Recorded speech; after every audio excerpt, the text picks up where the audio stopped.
zeige ich euch, wie man schreien tut.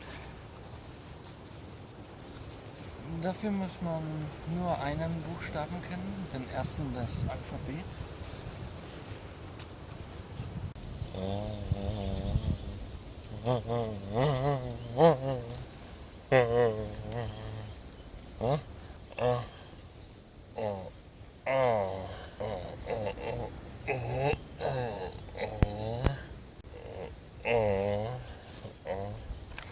Und falls ihr ihn euch genauso wenig gut merken könnt, schreibt ihn euch einfach auf. Ich hoffe, ihr könnt das hier gut erkennen. Ja. Jetzt haben wir es.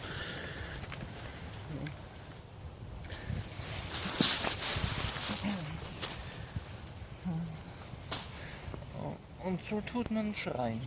Buchstabe merken, den ersten des Alphabets. Und dann könnt ihr auch hier schon schreien.